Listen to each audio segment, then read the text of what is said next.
लोगों की एक धारणा है कि सृष्टि को भगवान ने बनाया है। कबीर साहब प्रश्न पूछते हैं कि दुनिया को भगवान ने बनाया, जब दुनिया नहीं थी तो भगवान कौन जगह बैठ करके बनाए? जब मिट्टी नहीं थी, पानी नहीं थे, आग नहीं थी, हवा नहीं थे, आकाश नहीं थे, तो भगवान कौन जगह बैठ करके दुनिया को बनाया? प्रश्न हो सकता है ना। उस समय कुछ भी नहीं था, केवल जल ही जल था चारों तरफ।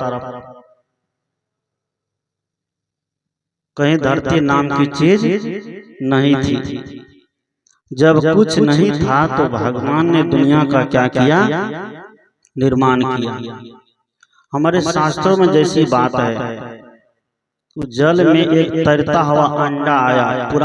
पुराण में बात आई है, उस समय कुछ नहीं था, पूरी दुनिया जलमग्न थी। इससे तो मतलब सिद्ध हो गया कि जल था। अंडा तैरते तैरते आया और वही अंडा तैयार नहीं है।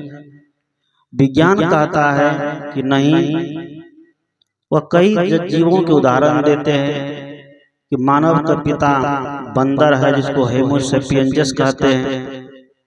वही मानव थोड़ा बिगड़े रूप में था, तभी से वह विकास होते गया, विकास होते गया, फिर ये बदल करके आज सुंदर मानव दिखाई देने लग गया। विज्ञान यह भी मानता है कि अमीबा जीव होता है, उसके अंदर नर और मादा दोनों होते हैं, तो वहीं से सृष्टि का आरंभ हो गया। शास्त्र ये कहता है कि ब्रह्मा विष्णु महेश तीनों ने मिल करके सृष्टि की रचना किया है। अब सत्य क्या है, सच्चाई क्या है, इस सृष्टि का निर्माण हुआ कैसे?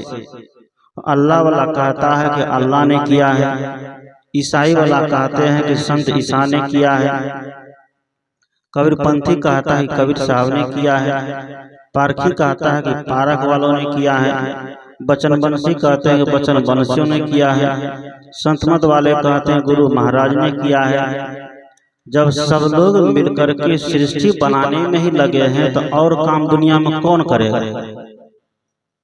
और भी तो काम है, नहीं है? और काम आखिर उसको भी तो करने के लिए आदमी चाहिए। आज ब्रह्मा विष्णु महेश को सृष्टि के कर्ता धर्ता बताते हैं।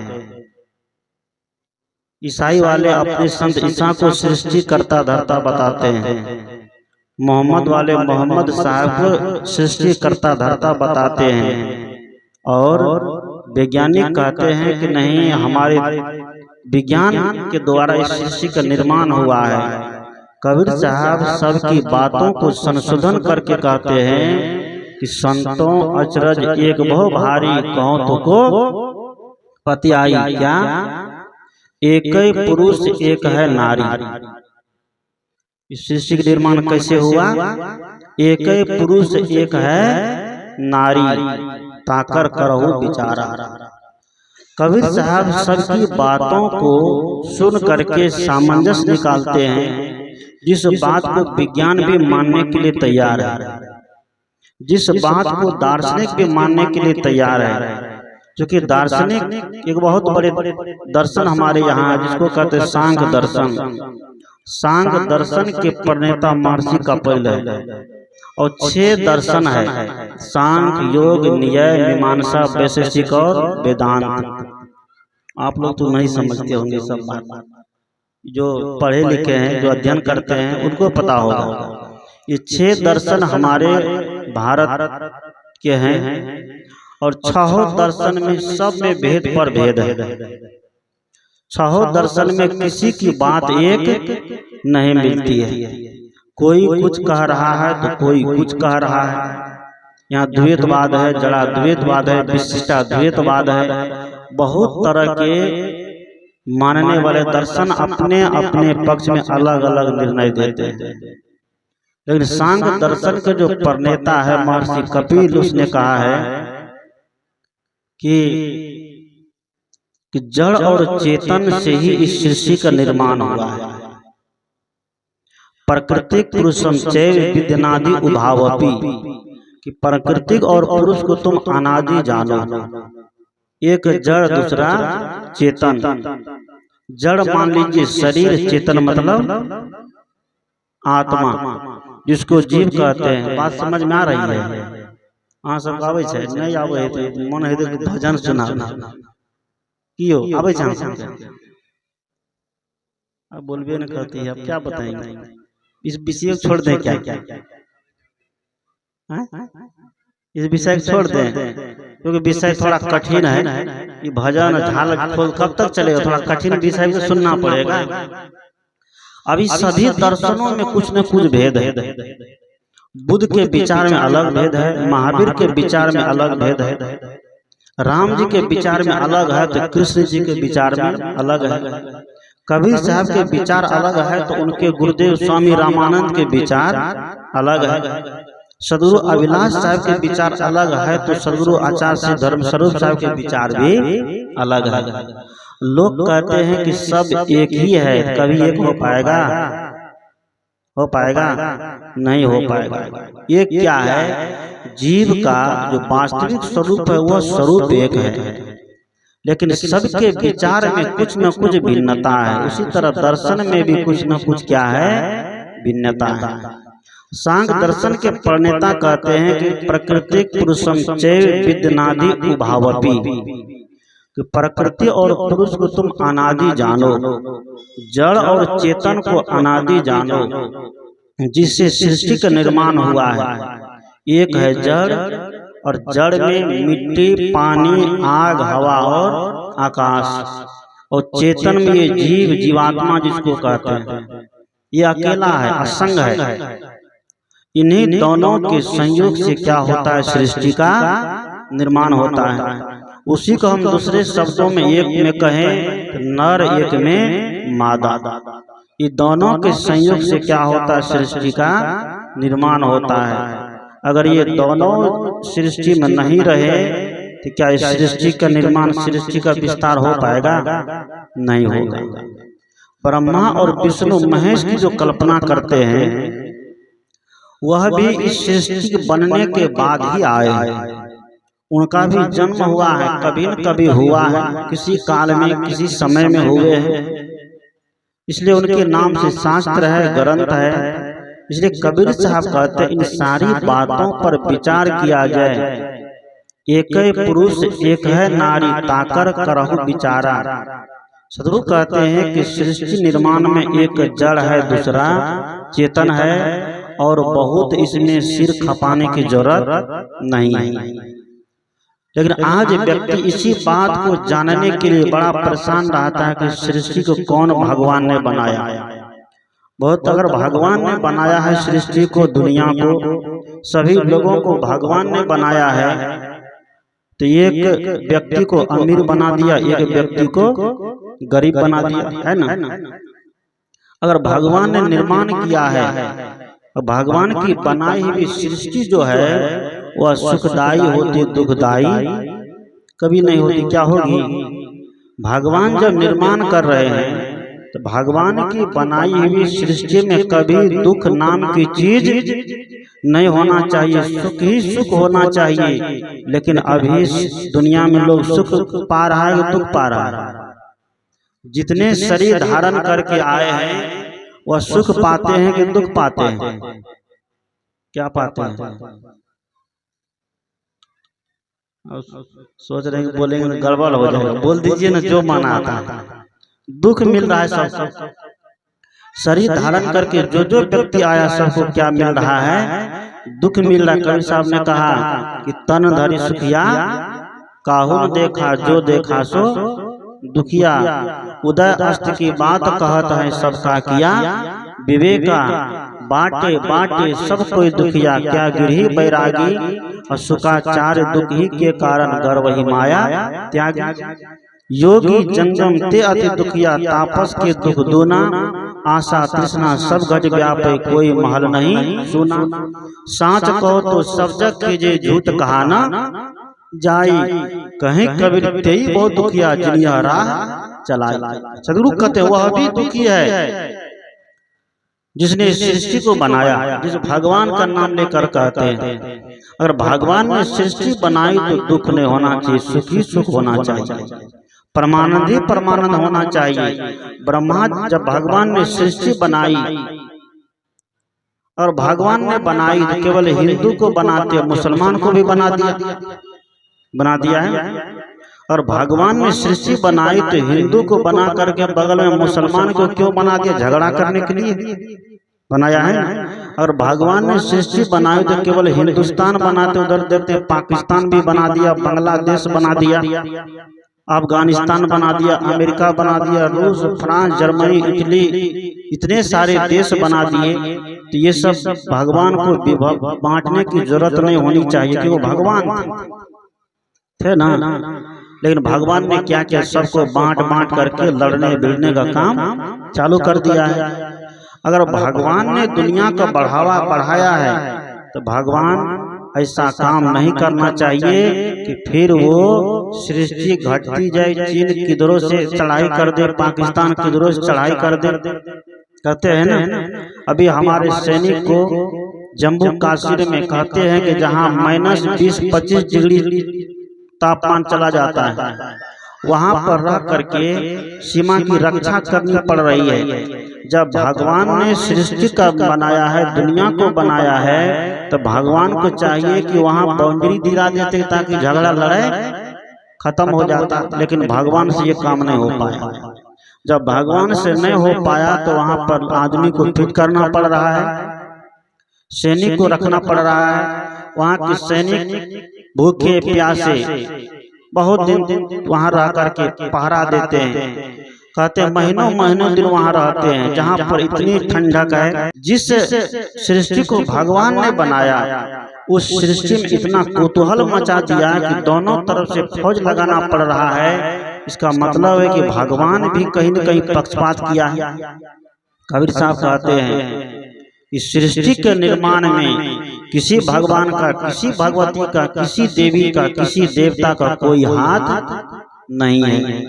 यह सृष्टि जड़ और चेतन के संयोग से चल रही है, और जड़ और चेतन का संयोग जिस दिन समाप्त खत्म तो सृष्टि भी खत्म। लेकिन ये जड़ और चेतन का संयोग कभी समाप्त होने वाला नहीं है। जड़ तत्व के अपने अपने नियम है, अपने अपने गुण है। पानी का धर्म गुण जो है वो अपना धर्म गुण को नहीं छोड़ सकते। क्या छोड़ते हैं? पानी का धर्म है क्या? शीतल रहना। तो पानी को कितना भी गर्म कर दीजिए और गर्म करके उसको थर्मस में भर के रख दीजिए तो कितना दिन तक गर्म रहेगा? किसी में 12 घंटा रहता है, किसी में 24 घंटे रहता है, तब तक वो गर्म रह सकता है। कितना उसका प्रबंध किया गया, उसके बाद अपने आप क्या हो जाएगा? ठंडा हो जाएगा। क्योंकि पानी का धर्म है ठंडा रहना, आग का धर्म है क्या? गर्मी देना। पानी को खोला करके आग के ऊपर फेंकिए तो आग बुझेगी कि नहीं बुझेगी? आग बुझ जाएगी। पानी को कितना भी गर्म कर दीजिए लेकिन आग के ऊपर डालिए तो पानी का जो अपना धर्म है, अपना धर्म पानी नहीं छोड़ेगा, वो आग को बुझाएगी। उसी तरह आग को कितनी भी ठंडी आ जाए, कितना भी पारा माइनस में चला जाए, लेकिन आग जब जलाएंगे तो आग क्या देगी? गर्मी देगी, ठंडी नहीं देगी। हवा का धर्म है कोमल, मिट्टी का धर्म है कठोर, और ये सभी तत्व अपने अपने गुणधर्म को जिस दिन छोड़ देगा उस दिन सृष्टि रहने के लायक नहीं रहेगी। लेकिन ये सभी तत्व अपने अपने गुणधर्म को कभी नहीं छोड़ सकते। यही अनादि है, यही अनंत काल तक रहेगा। इस सृष्टि के मूल रूप में जड़ और चेतन ये सब दिन से है, सब दिन तक रहेगा, इसका कभी नाश नहीं होता है, क्योंकि मूल तत्व यही है। सदगुरु कहते हैं एक ही पुरुष एक है नारी ताकर करहो विचारा, एक अन्य सकल 84 भ्रम भूला संसारा, और खोजत खोजत कहो अंत न पाया ब्रह्मा विष्णु महेशा। इस सृष्टि का अंत ब्रह्मा विष्णु महादेव भी नहीं पाया। कि सृष्टि कितनी लंबी चौड़ी है, लेकिन हम लोग कहते हैं कि ब्रह्मा बनाने वाला और विष्णु पालन करने वाला और शंकर जी संहार करने वाला। ब्रह्मा को बनाने वाला कहा, विष्णु को पालन करने वाला कहा और शंकर जी को संहार करने वाला कहा। और आज तक ऐसा कोई ब्रह्मा विष्णु को नहीं देखा है कि जो रह करके जन्म देता है, पालन करता है और दुनिया से शंकर बन करके समाप्त कर देते हैं। लेकिन वह बनाने वाला, पालन करने वाला हमारे बीच है। माँ हमें अपने गर्भ में 9 महीने रख करके क्या देती है? जन्म देती है। तो माँ ब्रह्मा का काम करती है और पिताजी कमा करके, मेहनत करके, मजदूरी करके खिलाते हैं, पिलाते हैं, पालते पोसते हैं, पढ़ाते लिखाते हैं। तो पिताजी विष्णु भगवान का काम करते हैं। और गुरु जो है ज्ञान दे करके, आत्मबोध दे करके दुनिया के दुख से क्या करते हैं? उबार देते हैं, संहार कर देते हैं। मतलब दुनिया के दुख को संहार कर देना, यही गुरु कौन है? विष्णु शंकर जी का रूप है। ब्रह्मा विष्णु महेश, माता पिता और गुरु, ये तीनों में समाहित है। लेकिन आज इनका मर्म कोई व्यक्ति नहीं जानता। ब्रह्मा की पूजा होती है, विष्णु की पूजा होती है, महादेव की भी पूजा होती है, सभी देवी देवता की पूजा होती है। मेरे कहने मतलब ये नहीं कि आप भगवान भगवती देवी देवता को मानना बंद करिए। आप जिस देवी देवता भगवान भगवती को मानते रहे मानिए, लेकिन मानने से पहले उसको जानने का प्रयास करिए। क्योंकि कबीर साहब ने कहा कि बहुत दुख की खानी, तब बचियो जब राम ही जाने। राम कहिए, भगवान कहिए, तब बचियो जब भगवान ही जाने। मतलब दुनिया के दुख से हम तब बचेंगे जब मानने से पहले उसको जानने का प्रयत्न करेंगे। हम लोग केवल मान लेते हैं, मानते हैं कि तुलसी माता है, तब न पूजा करने लगे। और जब जानने का प्रयास करेंगे तुलसी क्या है? तुलसी एक पौधा है। उससे भी ज्यादा जानने का प्रयास करेंगे, तुलसी एक औषधि है ना। औषधि जान करके उनको हमें लगाना चाहिए, उनमें पानी डालिए। वैज्ञानिक कारण देखिए, तुलसी का पौधा लगाइए, उसमें पानी इसलिए डालिए कि सूखने न पाए, और इतना भी पानी न डाल दे उसको सर्दी लग जाए। अब रोज नियम बन गया लोगों का कि तुलसी में पानी डालने से ये होता है, वो होता है, और क्या क्या होता है आप लोग जानिए। उसको हम नहीं बोलेंगे, बोलने से अच्छा नहीं होगा। बोलिए सदगुरुदेव की जय। अब तुलसी का पौधा बन गया है, बढ़िया वर देने का, बढ़िया कन्या देने का, बढ़िया पत्नी देने का जरिया बन गया है। अब तुलसी का पौधा में पानी डालो तो किसी को बढ़िया दूल्हा मिलेगा, किसी को बढ़िया दुल्हन मिलेगी। ये सब मन गलत बातें हैं। तुलसी में पानी डालिए ताकि पौधा सूखने न पावे, क्योंकि तुलसी का पौधा जो है सबसे ज्यादा ऑक्सीजन देता है, वैज्ञानिक कारण। इसीलिए तुलसी के पौधा को लगा के पानी डालना चाहिए, न कि तुलसी में पानी डालेंगे तो इस फल की प्राप्ति होगी, उस फल की प्राप्ति होगी, ऐसा कुछ नहीं होता। पीपल के पेड़ में पानी डालते हैं, उसका वैज्ञानिक कारण है। पीपल के पेड़ में इसलिए पानी डालते हैं कि ताकि पीपल का पेड़ भी क्या देता है? सबसे ज्यादा ऑक्सीजन देता है। पीपल का पेड़ भी ऑक्सीजन देता। कहते हैं कि पीपल का पेड़ रात में भी ऑक्सीजन छोड़ता है। विज्ञान कहता है कि पीपल का पेड़, कोई भी पौधा भोजन बनाएगा तो जब तक सूर्य उपस्थित नहीं रहेगा तो उनका भोजन नहीं बन पाएगा। अब मानने वाले कहते हैं, विचारवान कहते हैं कि पीपल का पौधा रात में भी ऑक्सीजन देता है। अब पीपल के पौधे में कुछ ऐसा गुण होगा जो रात में भी देता होगा। इसका तो आप कोई वैज्ञानिक ही बता सकते हैं, हम लोग तो सर्च नहीं किए हैं, इसलिए इस पर टीका टिप्पणी करना मेरे बस की बात नहीं है। और भी कई पौधे हैं जिनको आज क्या बना दिया गया? पूजनीय बना दिया। शनि का पौधा लगा लेता है, शनि का पेड़ दरवाजे पर, उसमें भी पानी डालते हैं। कहते हैं कि शनि के पेड़ में पानी डालेंगे तो शनि ग्रह कट जाएगा। शनि ग्रह काट जाएगा। 9 ग्रह है और सारे ग्रह कहाँ है? आकाश में है। सारे ग्रह आकाश में है और आकाश में जो ग्रह है अगर एक भी ग्रह नीचे उतर जाएगा और कितना भी शनि के पेड़ में पानी डालिए तो क्या बचा लेगा शनि का पौधा? नहीं बचाएगा। इस सारी की सारी अंधविश्वास की बातें हैं और हम महात्मा लोग इस मंच पर बैठ करके इतना झूठ बोलते हैं, इतना झूठ बोलते हैं कि कथाकार लोग आजकल झूठ बोलने के लिए 10-10, 20-20 लाख रुपया लेते हैं। नहीं लेते हैं? कथाकार लोग जो कथा कहते हैं, गौ कथा कहते हैं, भागवत कथा कहते हैं, रामायण की कथा कहते हैं, वेद की कथा कहते हैं, पुराण की कथा कहते हैं, ये झूठ बात बताने के लिए कितना लेते हैं? 20-20 लाख रुपया लेते हैं और देने वाले देते हैं।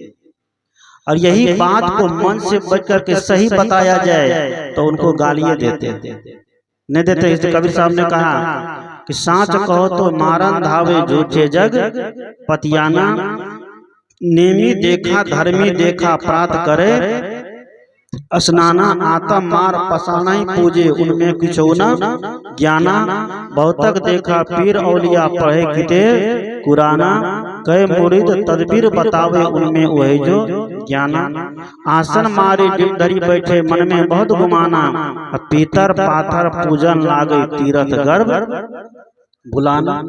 कि पितर को पूजते हैं, पत्थर को पूजते हैं, अष्ट धातु की मूर्ति को पूजते हैं, घर में रख कर उनको भोग लगाते हैं। ये समझिए कि एक बच्चे का खिलौना का जैसा आज धर्म बना दिया। और जो करने से शांति मिलेगी, जिसको करने से जीवन में अविचल आत्म शांति को प्राप्त होंगे, उस काम में आज किसी व्यक्ति को मन नहीं है। क्या है? जिस साधना करने से, मन को निग्रह करने से, मन को साधने से जो शांति प्राप्त होगी, उस शांति की प्राप्ति आज किसी व्यक्ति को उस लक्ष्य की तरफ उसका दौड़ नहीं है। आज झूठे धर्म का दुहाई देकर के व्यक्ति धर्म की आड़ में बच्चे के जैसा खेल खेलता है। इसलिए सदगुरु कबीर कहते हैं कि खोजत खोजत कहो अंत न पाया ब्रह्मा विष्णु महेश। उस भगवान को, उस परमात्मा को, उस सृष्टि बनाने वालों को ब्रह्मा विष्णु खोजते खोजते थक करके हार गया, लेकिन कोई अंत नहीं पाया। उसको कबीर साहब सहज में बता देते हैं, क्या? खोजो मत, दुनिया को किसने बनाया, चांद को किसने बनाया, सूरज को किसने बनाया, चंद्र तारे को किसने बनाया, आकाश को किसने बनाया, मिट्टी पानी आग हवा को किसने बनाया। अगर इसको खोजने के चक्कर में रहेंगे तो कभी मिलेगा? नहीं मिलेगा। बहुत लोग खोजते खोजते मर गए, लेकिन अभी तक उनको नहीं मिला। कबीर साहब कहते हैं कि उसका खोजी बनिए जिसकी खोज करने से उनकी प्राप्ति हो जाए। क्या? वह विवेक और विचार से होगा, वह संतों के सानिध्य से होगा, वह सत्संग से होगा। इसलिए गोस्वामी तुलसीदास ने भी कहा, बिनु सत्संग विवेक न होई और राम कृपा बिनु सुलभ न सोई। राम की कृपा का मतलब उस राम की बात यहाँ नहीं है जो अयोध्या नंदन दशरथ के राजा दशरथ के पुत्र श्री राम की मर्यादा पुरुषोत्तम थे। यहाँ उस राम की बात है, जब तक यह आत्मा राम की कृपा नहीं होगी, जब तक ये प्रयास नहीं करेगा तो क्या सत्संग तक पहुँच पाएंगे? नहीं पहुँच पा सकते। बहुत लोग कहते हैं कि भगवान की कृपा नहीं हुई, ईश्वर की मौज नहीं हुई, इसलिए सत्संग में नहीं जा पाए। सदगुरु आचार्य श्री धर्मस्वरूप साहब एक उदाहरण देते थे। क्या उदाहरण? वह कहीं सत्संग में जा रहे थे, गाड़ी में बैठे अपने आश्रम से निकले, सत्संग में जा रहे थे। एक दारोगा साहब उनकी गाड़ी को हाथ मारे, रोक दिए। रोके तो साहब जी गेट जैसे खोले तो दारोगा साहब ने कहा कि आपका सत्संग सुने, बड़ा अच्छा लगा, मन करता था जाने का, लेकिन भगवान की मौज नहीं हुई, ईश्वर की मौज नहीं हुई, इसलिए आपके सत्संग सुनने के लिए नहीं जा पाए। और दारोगा साहब उसी समय हाथ में खैनी लटा रहे थे, बात भी कर रहे थे और खैनी भी लटा रहे थे। खैनी लटाते लटाते वो भूल गया कि किसके पास हमें तिजोरी दिखा रहे हैं, अब बात भी कर रहे हैं। साहब जी ने कहा कि ठीक है, ईश्वर की मौज हुई, तुम नहीं जा पाए सत्संग में। एक खैनी जो लटा रही, किसकी मौज से लटा रहे? अपनी मौज से कि ईश्वर की मौज से, देवी की मौज से कि देवता की मौज से। आज हम मंच पर बैठ करके हम लोग कहते हैं कि जब तक उसकी मौज नहीं होगी तब तक कुछ होने वाला नहीं है। जान दीजिए, प्रकृति का अपना नियम है, प्रकृति अपने नियम को कभी बदल नहीं सकते हैं। उनका नियम अपने आप में स्वाभाविक चलते रहता है। वह जब चाह ले, अभी अगर प्रकृति का नियम लागू हो जाए बारिश होने का तो हो जाएगा। और हम लोग कितनों कबीर साहब से प्रार्थना करिए कि बारिश को रोक दीजिए, रुक जाएगा नहीं। और हम लोग कितना भी प्रार्थना करेंगे तो बारिश रुकने वाली नहीं है। अब इसमें भी आज ईश्वर को लाकर बैठा दिया है कि ईश्वर की मौज से बारिश रुक गई। अब गुरु महाराज या गुरुदेव की कृपा से एक टीन तेल से 50,000 आदमी को भोजन बना करके खिला दिया, और तब भी आधा टीन तेल बचा ही रह गया। चाहे कबीर साहब की महिमा से या किसी के महिमा से हो, इतनी महिमा आज बढ़ा दी गई कि महिमा की आड़ में सत ढक गया और असत का प्रचार जोर से चलता। इसलिए कबीर साहब कहते हैं उस आत्म तत्व को समझने का प्रयास किया जाए, जानने का प्रयास किया जाए, बुझने का प्रयास किया जाए। खोजत खोजत काहू अंत न पाया ब्रह्मा विष्णु महेशा। उस आत्म तत्व को समझने के लिए ब्रह्मा विष्णु महेश भी खोजते रह गए, लेकिन उसका अंत नहीं पाए। जिस आत्म तत्व की चर्चा हम लोग करते हैं, जो आत्म तत्व असंग है, ये सबसे अलग है, ये किसी का अंश किसी का अंशी नहीं है। लेकिन हम लोग कहते हैं कि जीवात्मा परमात्मा का अभिन्न अंश है, कहते हैं ना। और गोस्वामी तुलसीदास ने भी रामायण में लिखा है क्या कि ईश्वर अंश जीव अविनाशी, ईश्वर अंश जीव अविनाशी, कि ईश्वर का अंश है और अविनाशी है। अंश मतलब टुकड़ा, अंश का मतलब टुकड़ा, अविनाशी का मतलब जिसका कभी नाश नहीं होता हो। जिसको हम टुकड़ा कर दिए उसका नाश हुआ कि नहीं हुआ? टुकड़ा कर दिए तो वो अविनाशी नहीं रहा, उसका नाश हो गया। गोस्वामी तुलसीदास जी कहते हैं कि ईश्वर अंश जीव अविनाशी। ये जीव जो है ईश्वर का अंश है, एक तरफ कहते हैं कि अविनाशी है। अगली पंक्ति पर जब ध्यान देंगे तो बात क्या हो जाएगी, साफ हो जाएगी। ईश्वर अंश जीव अविनाशी चेतन अमल सहज सुख राशि। एक तरफ बाबा कहते हैं कि ईश्वर का अंश है, दूसरी तरफ कहते हैं कि अविनाशी है, फिर कहते हैं कि चेतन अमल है, मल रहित है। और जिसको टुकड़ा कर दिए तो वह मल रहित कभी नहीं हो सकता है। चेतन अमल सहज सुख राशि, वह सहज सुख राशि है। ये कैसे हो गया, ये जो हुआ कैसे हो गया? तो गोस्वामी तुलसीदास जी आगे कहते हैं क्या, सुनहु तात या अकत कहानी। कहते कि हे सुनो, ये अकत कहानी है, ये कहने के योग ये बात नहीं है। सुनहु तात या अकत कहानी, समझत बनई न जाय बखान। ये समझते नहीं बनता, इसका बखान कैसे किया जाए? ये अंशा अंशी का भाव जब तक नहीं समझेगा तो तब तक कहेगा कि ये जीवात्मा क्या है, ईश्वर का अंश है। अज्ञान की दशा में जब तक ज्ञान नहीं होगा तब तक हम अंशा अंशी भाव में लिप्टे रहेंगे। और जिस दिन पूर्ण आत्मबोध होगा तो उस दिन अंशा अंशी भाव क्या हो जाएगा, समाप्त हो जाएगा। जब तक अज्ञान रहता है, जब तक अज्ञान में लिप्टे रहते हैं, तभी तक अंश और ईश्वर और परमात्मा के भेद में अंतर रहता है। जब ज्ञान हो जाएगा, आत्मबोध हो जाएगा, तब परमात्मा और आत्मा में कोई भेद नहीं रहा। गोस्वामी जी कहते हैं क्या, समझत बनई न जय बखानी, सो माया बस भजो गोसाई, अब बंधियो कीर मरकट की नाई। वह जो माया के बस हो करके, दुनियादारी में लिपट करके, वासना के बस हो करके, कीट बंदर बन करके, मच्छर बन करके, सांप बन करके, छुछुंदर बन करके दुनिया में धक्का खा रहा है। जब तक माया का प्रभाव इस जीव के ऊपर नहीं होगा तो तब तक ये दुनिया में जाने वाला नहीं है। लेकिन माया इतनी बलवती होती है, जो जीव से उत्पन्न माया होती है, तो जीव कौन हुए, बाप हुए ना, लेकिन माया जीव का कौन है, पुत्री है। ये जीव बाप है, जो जीव से ही माया उत्पन्न जन्म लेती है, लेकिन आगे चल करके माया माँ बन जाती है और जीव बेटा बन जाता है। माया जो जो नाच नचाती है, जीव उसके बस होकर के नाचते हैं। सो माया बस भयो गोसाई, बंधियो कीर मरकट की नाई। गोस्वामी जी अंतिम में कहते हैं क्या, श्रुति पुराण बहु कहे उपाय। धर्म शास्त्रों में इसके बहुत से विधि है। श्रुति पुराण बहु कहे उपाय, और छूटन अधिक अधिक अरुझाई।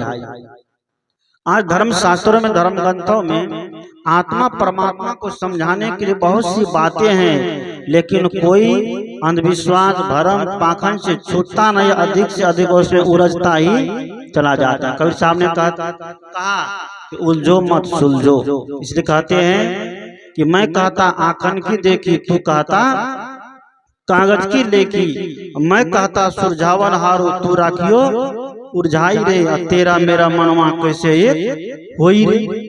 कबीर साहब बिल्कुल आंखों देखी बात कहते हैं, विवेक की कसौटी पर कस करके कहते हैं। किसी की सुनी सुनाई बात में कबीर साहब के विचार नहीं चलते हैं। वो जितने विचार दिए हैं, सब के सब विचार अनुभव की तराजू पर तौल करके तब दुनिया के लोगों को बोले हैं। बिना अनुभव के तराजू पर तोले वो कोई बात नहीं बोले। इसलिए ये पूर्णतः सत्य है कि सृष्टि का निर्माण कोई भगवान, कोई भगवती, कोई ईश्वर, कोई अल्लाह, कोई देवता नहीं किए हैं। यह सृष्टि आबाद गति से अपने आप चल रहे हैं। इधर सृष्टि को बहुत खंगालने की आवश्यकता नहीं है। सदगुरु कहते हैं कि सृष्टि है, इसमें हम हैं, तो हमको इसमें रह करके अपना कल्याण का काम करना चाहिए, हमको उद्धार का काम करना चाहिए। भगवान बुद्ध सबसे यही कहते थे क्या, कि मेरे पास अगर आते हो तो ये मत पूछना कि चांद को किसने बनाया, सूरज को किसने बनाया, मिट्टी अग्नि हवा पानी को किसने बनाया, ग्रह नक्षत्र को किसने बनाया। मेरे पास आते हो बस इतना सा जानने का प्रयास करो, जीवन में दुख है तो दुख से मुक्ति कैसे मिले, जीवन में अशांति है तो अशांति से शांति की ओर कैसे जाए। भगवान बुद्ध इस पर कभी चर्चा नहीं की, बस केवल दुखों से निवृत्ति का मार्ग भगवान बुद्ध बताते रहे। से बचने का उपाय है कि आत्मज्ञान की प्राप्ति। जब तक आत्मज्ञान नहीं होगा, आत्मबोध नहीं होगा, तो तब तक दुख से हम निवृत्त नहीं हो सकते हैं। आप कितना भी कुछ कर लीजिए, कितना भी देवी देवता बनाइए, कितना भी ईश्वर परमात्मा करिए, कितना भी कला विज्ञान का ज्ञान आपको प्राप्त हो जाए, लेकिन जब तक आत्मबोध नहीं होगा तो सारा कुछ जानना क्या होगा, बेकार होगा। इसलिए हमारे नीतिविद ने कहा कि 3 तरह के विद्वान होते हैं। कितने तरह के? 3 तरह के। एक होता है छंदोविद, एक होता है वेदविद, और एक होता है वेद्यविद। छंदोविद उसे कहते हैं जो छंद को बनाना जानते हैं। छंदोविद जो छंद लिखना जानते हैं उसको छंदोविद कहते हैं। और एक होता है वेदविद जो छंद को गाना जानते हैं, अर्थ सही उसको बताना जानते हैं, उसको वेदविद कहते हैं। और वेदविद जो जानने योग को जानते हैं। जानने योग चीज क्या है? जानने योग चीज है ये अपनी अंतरात्मा, अपने आप को। जो व्यक्ति अपने आप को जानते हैं तो समझिए वह दुनिया का सारा ज्ञान को जानते हैं। जो अपने आप को नहीं जानते हैं तो वो सारा ज्ञान जानने के बाद भी उसको ज्ञानी नहीं कहा जाए। तो कबीर कहते हैं खोजत खोजत कहो अंत न पाया ब्रह्मा विष्णु महेशा, और नाग फांस लिए घट भीतर मुसेनी सब जग झारी। ये माया जो नाग का फांस लेकर के सबको बांध करके रखती है, तो इससे कभी छूट पाएंगे? जब तक इससे नहीं छूटेंगे तो अपने आप को नहीं समझ पाएंगे। भगवान राम भी माँ लक्ष्मण भी नाग पास में बंधे थे ना। मेघनाद से जब युद्ध हो रहा था तो मेघनाद जब देखा कि लक्ष्मण से नहीं जीत पाएंगे तो अपना माया का प्रयोग करने लगा। माया का प्रयोग करके कहते हैं कि उसके पास ऐसी शक्ति सी जिस शक्ति से अदृश्य हो जाते थे। क्या होते थे? अदृश्य। अदृश्य होने की कोई ऐसी शक्ति, कोई ऐसा तंत्र, कोई ऐसा मंत्र नहीं है। आज रामायण का सीरियल जब लोग देखता है और बाण जब चलता है तो एक बाण में हजारों हजारों बाण जब निकलता है तो लोगों को लगता है कि सही में भगवान लोग ऐसा करते होंगे। वह हजारों बाण जो निकलता है वह कंप्यूटर का कमाल है। किसका? वह कंप्यूटर का कमाल है। अभी हम लोग भी प्रवचन भजन एडिट करते हैं, ऐसे ऐसे ऐप्स चल चुके हैं। प्रवचन जब एडिट करना करेंगे, अगर चाह लेंगे तो एक आदमी हजारों रूप बनकर के प्रवचन देते हैं। तो रामायण में, सीरियल में, टीवी के माध्यम से, फोटो के माध्यम से हम जो देखते हैं वह केवल कंप्यूटर का कमाल है और मानव की मस्तिष्क का कमाल है। और वही बात को देख देख के लोग आज भ्रम में उलझ गया है, पाखंड में उलझ गया है, उलझता है, भ्रम पाखंड में उलझ गया है। सदगुरु कहते हैं नाग फांस में राम और लक्ष्मण बंध गए। मेघनाद मायावी रूप का प्रयोग करके, छिप करके, अदृश्य होकर के वो बाण चलाने लग गए। जब देखे कि इनसे नहीं जीत पाएंगे तो नाग पांस छोड़ दिया। नाग पांस जब छोड़े तो आकर के राम लक्ष्मण को बांध दिए तो राम लक्ष्मण अचेत हो गए। अचेत जब हो गए तब इनसे कैसे छूटे? नाग पांस को कौन तोड़ेगा, कौन काटेगा? किसी की शक्ति वहां नहीं है कि नाग पांस को काट दे। तो जैसे देखे हनुमान जी कि प्रभु श्री राम और लक्ष्मण नाग पांस में बंध गए हैं तो दौड़े दौड़े वो कहाँ चले गए? गरुड़ जी के पास गए। गरुड़ जी से निवेदन किए कि आप चलिए जल्दी। और जो भगवान है, भगवान नाग पांस में बंध गए और उसके जोर को काटने के लिए गरुड़ जी आ रहे हैं, तो बड़ा कौन हुए? गरुड़ जी हुए कि भगवान हुए? गरुड़ जी ने हुए। तो गरुड़ जी आकर के भगवान का नाग पांस काटे। जब नाग पांस काटे तो तब नाग पांस काटने के बाद वहां पर गरुड़ जी हाथ जोड़ के प्रणाम करते हैं और राम जी कहते हैं कि आप मुझे क्या हो गया था, ऐसा ऐसा। तो सारी बातें हुई, अल्लाह की बात रहने दीजिए उसको। भाव ये है, यह जीव माया के नाग पांस में बंध गया है। कौन चीज में? आध्यात्मिक अर्थ। यह जीव जो है माया के नाग पांस में बंध गया है। ये माया तरह तरह के रूप दिखा करके जीव को उलझाने का प्रयास कर रही है। कभी तंत्र से, कभी मंत्र से, कभी देवी से, कभी देवता से, कभी भूत से, कभी प्रेत से, कभी जादू से, कभी टोना से। सब क्या माया का रूप है। इसमें जो जीव उलझ गया तो समझिए कि निकलने में बड़ा समय लगेगा। कोई आत्मज्ञानी गरुड़ जैसा सदगुरु होंगे तभी उसको उस माया के नाग पास को काट करके निकाल सकते हैं। सदगुरु कहते हैं नाग पास लिए घट भीतर मुसेनी सब जग झारी। मुझ का काम क्या रहता? सबके घर का अनाज को चोरा चोरा के अपने बखारी में भरना, यही ना। दूसरे के बोरा काट काट करके, कुतर कुतर करके। आपके घर में कितना भी क्यों ना है, वह ढो ढो करके बिल्ला में ले जा घुसा लेगा। हमारे ही अनाज से वह पूरा खाता है, पीता है। तो कबीर कहते हैं माया इसी तरह जीव का धन, ज्ञान धन चुरा लिया। ज्ञान धन जब चुराया तो हुआ क्या? अज्ञान का आवरण पड़ गया। अज्ञान उस पर हावी हो गया। अज्ञान जब हावी हुआ तो हम दुनिया के भरम पाखंड में पड़ जाते हैं और आत्मा परमात्मा खोजने लगते हैं। अपने आत्मा से बाहर देवी खोजने लगते हैं, देवता खोजने लगते हैं, सुख खोजने लगते हैं, शांति खोजने लगते हैं। सदगुरु कहते हैं अगर अपने आत्मा से बाहर देवी देवता सुख और शांति होते, भगवान ईश्वर होते, तो दुनिया के धर्म शास्त्र इतने बड़े बड़े धर्म शास्त्र है जिसमें बात आई है कि सब जगह निर्णय की बात सब लोग बोले हैं। भगवान कृष्ण ने भी गीता में कहा है क्या, उपद्रष्टा अनुमंता। भगवान कृष्ण ने गीता में कहा उपद्रष्टा अनुमंता च भर्ता भोक्ता महेश्वर परमात्मेति चाप्युक्तो देहे अस्मिन् पुरुष पर। वह उपद्रष्टा जो आत्मा है, जो देखने वाला है, कौन कहाँ है, अनुमंता कहाँ है, इस शरीर के अंदर है। उपद्रष्टा अनुमंता च और भर्ता यही भोगता है, भर्ता भोगता, कर्ता भी यही है और भोगता भी यही है। भर्ता भोगता च महेश्वर, और महेश्वर भी कौन है, महेश्वर महाजोड़ ईश्वर, ईश्वर का भी ईश्वर कौन है, ये आत्मा है। च महेश्वर परमात्मेति चाप्युक्तो देहे अस्मिन् पुरुष पर। यह देह के अंदर जो देखने वाला है पुरुष है, उसी को क्या कहते हैं, परमात्मा कहते हैं।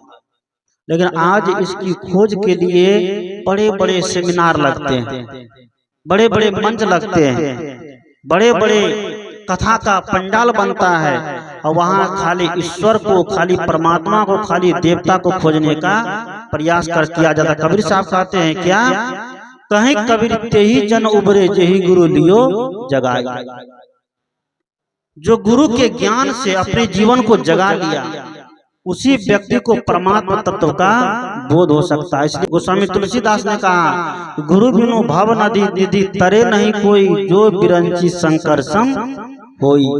गुरु के बिना इस दुनिया में किसी का उद्धार नहीं हो सकता है। गुरु रास्ता बताते हैं, मार्ग बताते हैं, पथ बताते हैं। उस रास्ते पर चलकर ही हमें आत्म तत्व की प्राप्ति होगी। बाबा मही ने भी कहा क्या, गुरु की नीत कर पूजा, जगत इन सम नहीं दूजा। और मेही को आन नहीं सूझा, क्या नहीं सूझा, ये देवी, ये देवता, ये गहीर, ये बन्नी, ये भूत प्रेत, ये जादू टोना तंत्र मंत्र नहीं सूझा। मेही को आन नहीं सूझा, फकत गुरु ही आधारा है। बिना गुरु की कृपा पाए नहीं जीवन उधारा है। ये केवल कबीर पंथी नहीं कहते, कबीर पंथी लोग जो कहते हैं, कबीर पंथी लोग खाली गुरु गुरु गुरु जपो। दुनिया के सारे धर्मशास्त्र कहते हैं कि गुरु जब तक नहीं मिलेगा तब तक उस आत्म तत्व का बोध होने वाला नहीं है, उस परम तत्व का बोध होने वाला नहीं है। तो गुरु भी कैसा होना चाहिए, जो गुरु बंधन में नहीं है। अब हमारा हाथ दोनों बांध दीजिए और आप लोग कहिए कि हमारा हाथ बंधा है, खोलिए, तो हम खोल पाएंगे, नहीं खोल पाएंगे। बंधन का मतलब हाथ को रस्सी से बांध देना नहीं है। बंधन का मतलब है जिसका मन संसार से बंधा है, जिसका मन दुनियादारी में बंधा है, जिसका मन परिवार में उलझा हुआ है। अगर बंधे हुए के पास हम जाएंगे और हम कहेंगे कि हमारा बंधन खोल दीजिए, तो वह कभी भी बंधन खोलने के अधिकारी नहीं है। सदगुरु कहते हैं गुरु ऐसे हो जिसके जीवन में कोई बंधन नहीं, जो बंधन से ऊपर हो, जिसने सारे बंधन को तोड़ दिया है। माया मोह दुनियादारी के बंधन को तोड़ करके जो अलग हो गया है, वही हमें बंधन से बचा सकते हैं। उसी के शरण में जाकर के हमें आत्म तत्व का बोध हो सकता है। सदगुरु कबीर कहते हैं कहीं कबीर तेही जन उबरे जही गुरु लियो जगाई। हम गुरु की शरण में रह करके उनकी सेवा करें, उनकी भक्ति करें। जब गुरु की सेवा में हमारा मन तन्मय हो जाता है, तब जाकर के आत्मबोध की प्राप्ति होगी।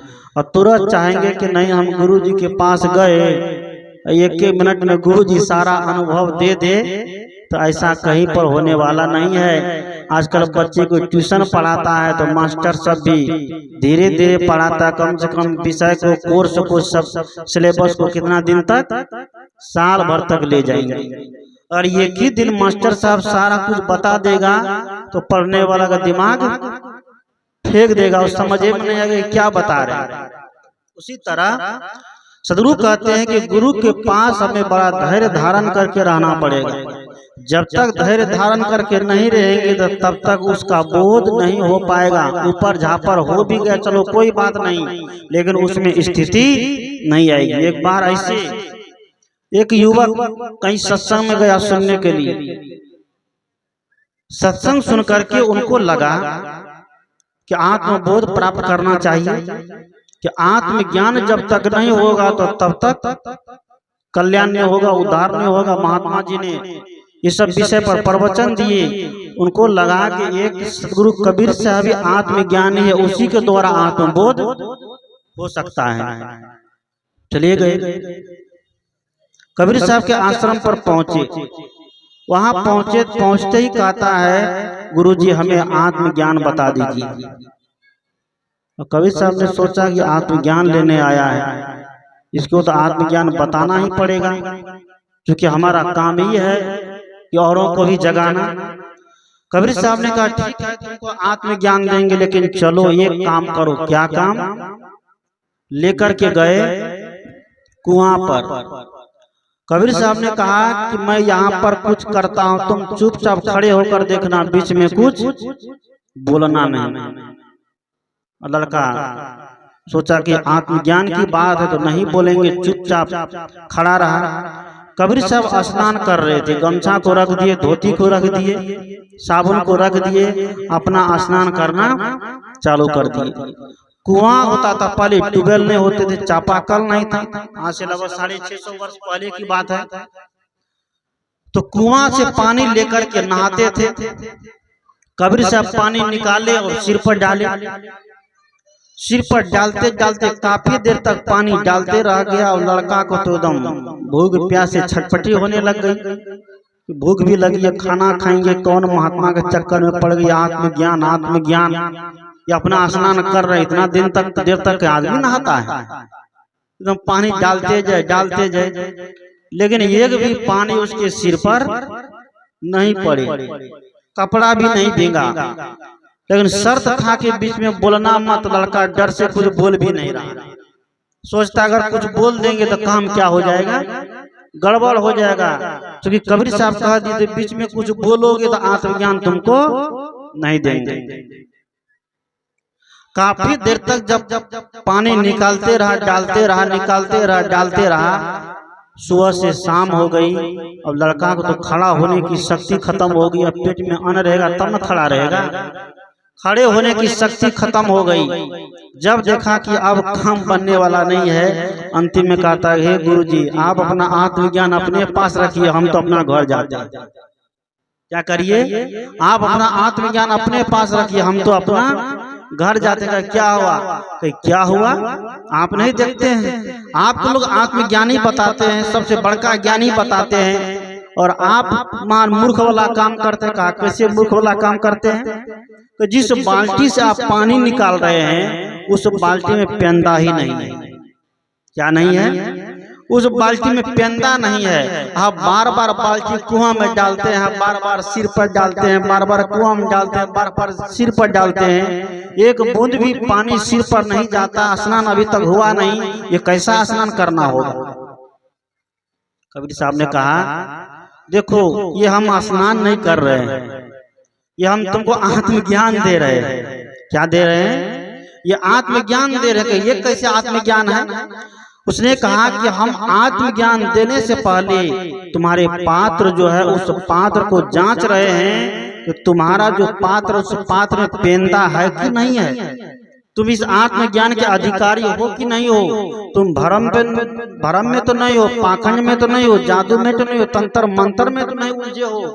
अगर तुम कहीं उलझे हुए रहोगे तो आत्मज्ञान वहां रहने वाला नहीं है, वो इसी तरह बह जाएगा। उस लड़का को 1 मिनट में बोध हो गया कि बात सच है। कबीर साहब ने कहा कि एक शब्द गुरुदेव का ताका अनंत विचार, थाके मुनिजन पंडिता वेद न पावे पार। सदगुरु कहते एक शब्द अगर गुरु के उतर गए जीवन में, आत्मज्ञान का शब्द, अनुभव का शब्द, व्यक्ति को तुरंत ज्ञान हो जाता है। बहुत देर तक ज्ञान की बात सुनाने से, बहुत देर तक सत्संग सुनने से, बहुत देर तक प्रवचन सुनने से व्यक्ति ज्ञानी नहीं बनता है। बस केवल पात्र होना चाहिए। अगर पात्र नहीं होगा और ज्ञान की बात कितनों कर दीजिए तो उस ज्ञान का कोई फल नहीं होगा। कबीर साहब ने कहा कि भूखी भूखी कुकुर मरी गयो काज न एक सियान से भयो, माटी कोट पसान को ताला, सोई के वन सोई रखवाला, सो बन देखत जीव डेराना, ब्राह्मण वैष्णव एके जाना, ज्यों किसान किसानी कराई, उपजे खेत बीज नहीं पड़ाई। किसान खूब किसानी करे और फसल नहीं उपजे तो किसानी करना बेकार होगा। हम लोग खूब ध्यान करें, खूब सत्संग करें, खूब प्रवचन करें, घंटों घंटों ध्यान में बैठे, लेकिन ध्यान करने के बाद भी अगर आत्मबोध नहीं होगा, तब भी ईश्वर आत्मा और परमात्मा का भेद बताते रह जाए, आत्मा और परमात्मा में ही उलझे रह जाए, तो फिर ध्यानों बेकार होगा ना। क्योंकि ध्यान किए ही जाते हैं आत्मबोध के लिए। जब ध्यान के बाद भी आत्मबोध नहीं हुआ, हम तब भी ईश्वर के अंश बने रह जाए, तब पर भी परमात्मा के अंश बने रह जाए, तो फिर ध्यान सत्संग भी क्या है, बेकार है। ये ध्यान का फल, इस सत्संग का एक ही फल है, क्या? वह आत्म तत्व की प्राप्ति, आत्मबोध की प्राप्ति। आत्मबोध करने से पहले हमें आत्मज्ञानी संतों के सानिध्य में जाना पड़ेगा। हमें आत्मज्ञानी संतों के भक्ति करनी पड़ेगी, उनकी पूजा करनी पड़ेगी, उनकी सेवा करनी पड़ेगी। उसी आत्मज्ञान को लेने के लिए सदगुरु कबीर साहब कहाँ गए थे? उसी आत्म तत्व को समझने के लिए राम जी कहाँ गए थे? वशिष्ठ और विश्वामित्र के पास। उसी आत्म तत्व को समझने के लिए श्री कृष्ण कहाँ गए थे? घोर आंगिरस के पास। उस आत्म तत्व को जानने के लिए हमें गुरु के पास जाना पड़ेगा। तो उसी आत्म तत्व को जानने के लिए सबरी कहाँ गई थी? श्री राम के पास गई थी ना।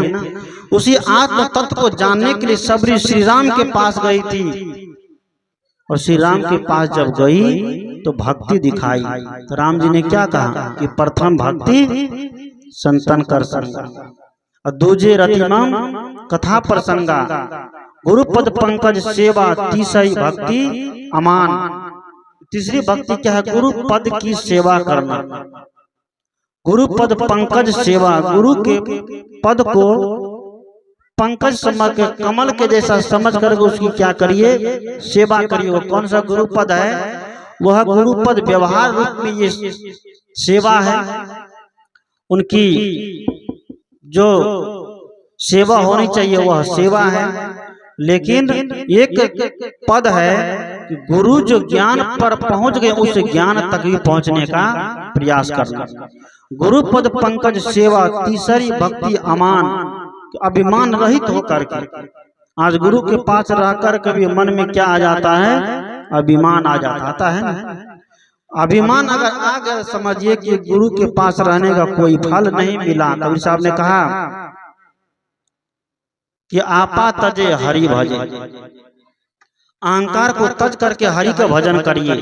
और नक्सिक तजे विकार, और सब जीवन से निर्भय रहे, साधु मता है सार।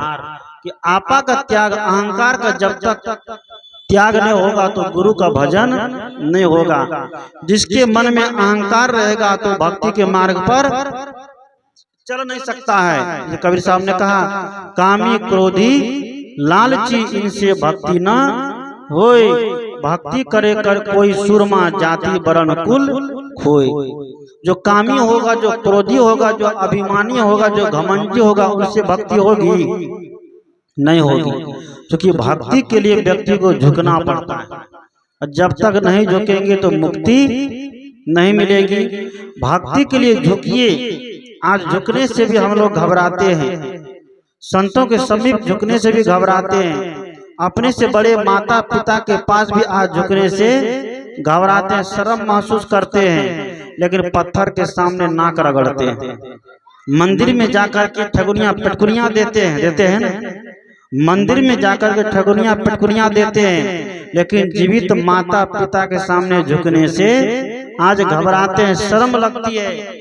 मंदिर में जाकर के फोटो खिंचाते हैं मूर्ति को पकड़ करके, ठीक है। इसलिए ना सदगुरु कहते हैं कि जड़ की पूजा में आज हम खूब लगे हुए हैं, जड़ की भक्ति में आज हम खूब लगे हुए। इसलिए कबीर साहब ने कहा कि कंकर पत्थर धोए और अंतर में विष राखी के अमृत डारिन धोए। कबीरन भक्ति बिगाड़िया कंकर पत्थर धोए और अंतर में विष राखी के अमृत डारिन खोए। आज कंकड़ पत्थर को पूज करके लोग भक्ति करना चाहता है ना। गंगा स्नान करके लोग अपने को सोचती पूरी हो गई। माघ में भी कुछ लोग स्नान करते हैं सुबह के 4 बजे। अब तो माघ खत्म हो गया कि मीन माघ है अभी। कुछ लोग माघ में माघी स्नान करते हैं और कुछ लोग गंगा में जाकर स्नान करते हैं। अभी माघ मेला चल रहा है, समाचार सुने होंगे, जो समाचार सुनते हैं। माघ मेला में माघी स्नान करने के लिए जा रहे थे कुछ लोग, ट्रैक्टर पर चढ़ करके। ट्रैक्टर एक जगह पलट गई तालाब के पास। तालाब में 15 आदमी जाकर के डूब करके मर गया। उसका माघी स्नान हो गया सब दिन के लिए। आज भरम पाखंड में को लोग भक्ति मान लिया है। सरयू में गंगा स्नान कर लेगा तो भक्ति मान लेगा, गंगा में जी में जाके नहा लेगा तो सोचेगा कि हम भक्ति कर रहे हैं, हमारी मुक्ति होगी। उस गंगा में सांप, मेढक, छुछुंदर, मछली, क्या क्या जीव नहीं होते हैं, तो उसमें उसको तो तुरंत मुक्ति मिल जानी चाहिए। मनुष्य शरीर में आ जाता, भगवान ईश्वर परमात्मा वह बनता ना। गंगा स्नान करने से किसी को मुक्ति नहीं मिलेगी। गंगा में जो पाप काटने के लिए जाते हैं, यह एक केवल महिमा है। और शास्त्रों में ऐसी महिमा फैला दी गई है कि 400 योजन दूर से अगर कोई गंगा का नाम ले लिया तो सर्व पापे मुच्यते, उसका सभी पाप से क्या हो जाती है, मुक्ति मिल जाती है। और गंगा में जो जाके डुबकी लगा लिया तब तो और क्या पूछना। 400 योजन दूर से ही कोई गंगा का नाम ले लिया, गंगा का जाप भी कर दिया तो क्या हो जाएगी उनकी, वो सभी पापों से मुक्त हो जाएगा। और कोई गंगा में जाके डुबकी लगा लिया तब वो परमात्मा बन जाएगा, तो वो देवता ही बन जाएगा। ये सब केवल महिमा बढ़ा दी गई। सदगुरु कहते हैं भक्ति जीवित प्राणियों के प्रति हो, वह भक्ति जीवित माता पिता का हो प्रति हो, जीवित गुरु के प्रति हो। आज गुरु जी भी जब दुनिया से चले जाते हैं उनके फोटो लगा कर एकदम धकियाते रहते हम लोग, महात्मा लोग मन पर बैठ कर। ये फोटो के पास हम बैठेंगे कि वो बैठेगा? अगर फोटो के पास हम बैठ गए तो बड़े हो जाएंगे, नहीं बैठे तो छोटे हो गए। आज फोटो को भी इतनी धकियाया जा रहा है, कुर्सी को। आज भक्ति के नाम पर कुर्सी को सब प्रणाम करता है, लेकिन माँ बाप को प्रणाम करता है। महात्मा लोग कुर्सी को प्रणाम कराता है ना। कुर्सी को प्रणाम करेगा लेकिन महात्मा को प्रणाम नहीं करेगा। ये ऐसी भक्ति चल रही। सदगुरु कहते हैं भक्ति के स्वरूप को समझने का प्रयास किया गया। 2 तरह की भक्ति होती है। उपनिषद में 2 तरह की भक्ति की चर्चा आई है। गोस्वामी तुलसीदास जी 9 प्रकार की भक्ति कहते हैं। तीसरी भक्ति अमान और चौथी भक्ति मम गुण गण करे कपट तजी गान। और मंत्र जाप मम दृढ़ विश्वासा 5वीं भक्ति है। गुरु जो मंत्र दे उस मंत्र का दृढ़ता पूर्वक जाप करना। मंत्र जाप मम दृढ़ विश्वासा और 5म भजन सुवेद प्रकाशा। और 6ठी भक्ति सत्यतमशील विरति बहु कर्मा निरत निरंतर सज्जन धर्म। 7म मोह में सब जग देखी मोते अधिक संत कर लेखी। 8म यथा लाभ संतोषा सपन ही नहीं देखो परदेसा। नमम सरल सब सो छल हीना। 9 प्रकार की भक्ति की कभी ये कौन देते हैं? गोस्वामी तुलसीदास जी देते हैं। और उपनिषद में मात्र 2 प्रकार की भक्ति आई है। कितने? एक भक्ति है अपरा भक्ति, एक भक्ति है परा भक्ति। अपरा भक्ति जिस भक्ति को करने से व्यक्ति पार नहीं जाए, किसी पार रह जाए उस पार नहीं जाए, उसको अपरा भक्ति कहते हैं। और परा भक्ति जिस भक्ति को करने से व्यक्ति पार चले जाए। आप कहिएगा अपरा भक्ति कौन है? अपरा भक्ति में मिट्टी की भक्ति, नदी की भक्ति, पेड़ की भक्ति, तुलसी की भक्ति, आंवला की भक्ति, पीपल की भक्ति, देवी की भक्ति, देवता की भक्ति, बहुत सारी भक्ति है। यह अपरा भक्ति, इस भक्ति को करने से कभी हम संसार से पार नहीं जा सकते हैं। तो उपनिषद के ऋषि बताते हैं तब कौन सी भक्ति? वह परा भक्ति, जिस भक्ति को करने से हम दुनिया से पार चले जाए, वह कौन भक्ति है? वह परा भक्ति है, आत्म तत्व वाली भक्ति। वह आत्म तत्व सच्चे सदगुरु से मिलेंगे, वर्तमान के गुरु से मिलेंगे। इसलिए गोस्वामी तुलसीदास ने भी कहा कि बंदो गुरुपद कंज कृपा सिंधु नर रूप हरि। नर के रूप में, फोटो में नहीं, मूर्ति में नहीं, क्या कहते हैं? कृपा सिंधु नर रूप हरि। एक उदाहरण समझिए, जिससे हमको बुखार लग जाए, हम बीमार पड़ जाए और बहुत गंभीर बीमारी हो जाए और हम हॉस्पिटल में जाएं, हॉस्पिटल में जाएंगे तो एक ऐसा डॉक्टर जो शरीर छोड़कर चले गए हैं, बहुत बड़ा डॉक्टर, उस डॉक्टर के चित्र लगे हुए हैं हॉस्पिटल में।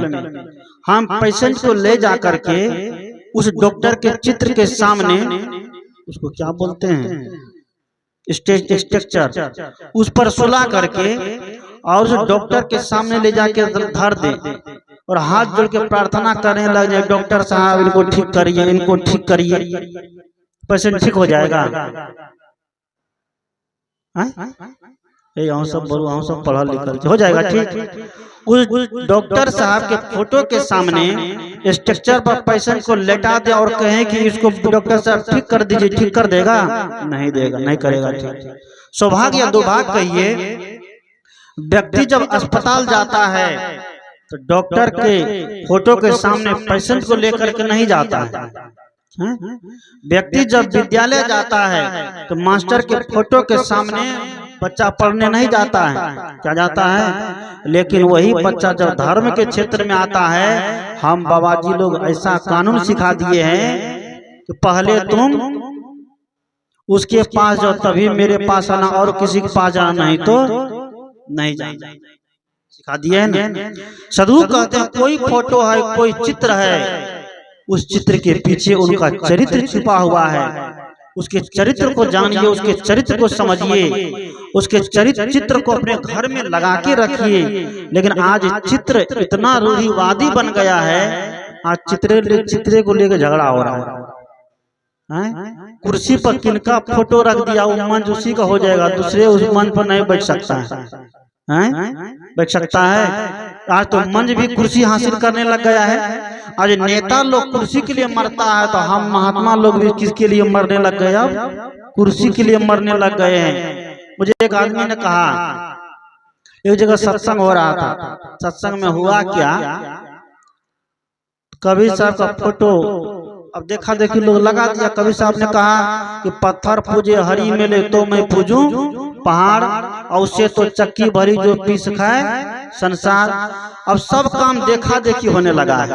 आजकल कबीर पंथी को भी देखता हूँ, कबीर साहब का फोटो को कुर्सी पर रख करके मंच के बीच में धर देते हैं। तो वैसे हुआ तो क्या किया, फोटो को कुर्सी पर धर करके मंच के बीच में रख दिया, उधर से एक रख दिया, और जो कबीरपंथी जो फोटो रखा था उसको आया कबीर साहब के फोटो को उतार करके कुर्सी के नीचे में धर दिया। वो भी दिमाग का पैदले होगा। कबीर साहब का फोटो जो मंच पर रखा था उसने उतार करके क्या किया, मंच के नीचे में रख दिया, और बगल में तो लाठी लेके खड़ा हो गया। क्या किया, बगल में लाठी लेके खड़ा हो गया, कहा कि सत्संग शुरू करिए। सत्संग शुरू करिए, अगर एक भी बात कबीर साहब का निकालिएगा तो छोड़ेंगे नहीं।